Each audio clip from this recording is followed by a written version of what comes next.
Salut les amis, alors un petit tirage pour savoir pourquoi cette mandale avant de sortir de l'avion. Alors ici nous avons le couple, le lien conjugal, la violence, le bourre-pif, il est là avec la faucille, d'accord. Et là on est sur des émotions avec le cavalier de coupe, émotions qui débordent. Alors c'est peut-être la jalousie ou un comportement léger, charmeur, qui aurait suscité cette violence. Alors, on a l'arbre. Alors, c'est pas la santé. Ici, on pourrait dire que bon, il y a quelque chose de profond, d'enraciné. La carte des poissons parle d'argent, mais aussi parfois de liens flous. Ouais, de liens flous, ambiguïté peut-être sentimentale. Et nous avons cet homme de dos. Donc, il y a une prise de distance quand même. Voilà. Donc, alors c'est soit un malaise enraciné avec l'arbre, lié à des tensions financières ou affectives. Et il y a prise de distance. Mais là, on commence quand même sur des émotions. Des émotions qui débordent, qui, voilà. Donc le geste violent, suite à des émotions qui débordent, il y a une prise de distance dans ce qui est enraciné. Et puis ici, nous avons le jardin. Alors, il y a quelque chose qui est mis en lumière. Donc un événement dans le cercle social, un événement, une vérité qui, voilà, qui émerge, oui, avec la famille, là.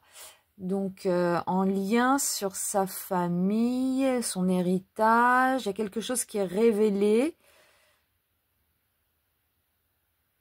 dans leur famille. Bon, ouais. Et là, nous avons cet homme. Alors, un homme jeune, un homme immature. Un homme immature, bon, le 3 de coupe peut parfois représenter un triangle amoureux ou peut-être trop de sorties, c'est la fête aussi là. Donc il y a quand même ce côté jeune, parfois immature, trop de sorties, triangle amoureux, bon. Et ensuite nous avons les nuages, l'ours et le 2 de denier, donc bon, tension ici, confusion. Ici, on a le contrôle. Un homme donc qui peut imposer une forme d'autorité. Figure de contrôle, tension, autorité.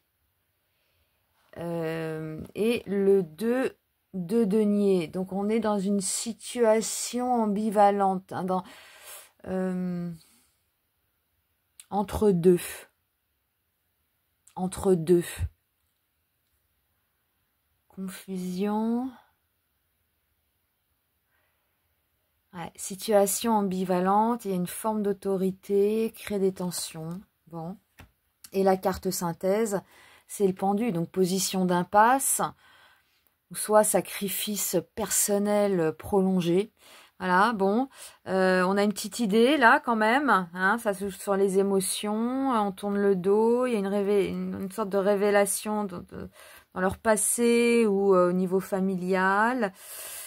Il y a quelqu'un d'immature qui fait peut-être trop la fête, ou il y a triangle amoureux, et là il y a quand même situation ambivalente. Bon, on va interroger le livre.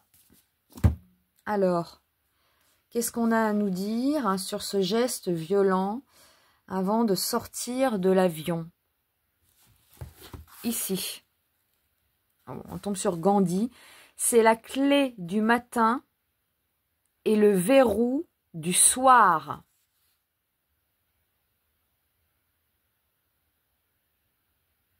Alors, nous sommes sur la prière. Donc, la prière, c'est la clé du matin et le verrou du soir. Alors, j'ai retrouvé la citation entière. Alors, je ne suis pas un homme de lettres ou de science. Je prétends humblement être un homme de prière. C'est la prière qui a sauvé ma vie. Sans la prière, j'aurais depuis longtemps perdu la raison. Si je n'ai pas perdu la paix de l'âme, malgré toutes les épreuves, c'est que cette paix vient de la prière. On peut vivre quelques jours sans manger, mais non sans prier. La prière est la clé du matin et le verrou du soir. La prière, c'est cette alliance sacrée entre Dieu et les hommes pour obtenir d'être délivrés des griffes du prince des ténèbres. Nous devons choisir, nous allier aux forces du mal ou au contraire aux forces du bien. Voilà mon témoignage personnel, que chacun tente l'expérience et il trouvera que la prière quotidienne ajoute quelque chose de neuf à sa vie, quelque chose qui n'a d'équivalent nulle part. Gandhi. Voilà. Donc voilà pour ça. Bon, ça a l'air d'être émotionnel, cette histoire, hein, mais sacré coup, hein, quand même. Voilà, bon, on verra ce qu'ils nous disent. Allez, gros bisous, ciao.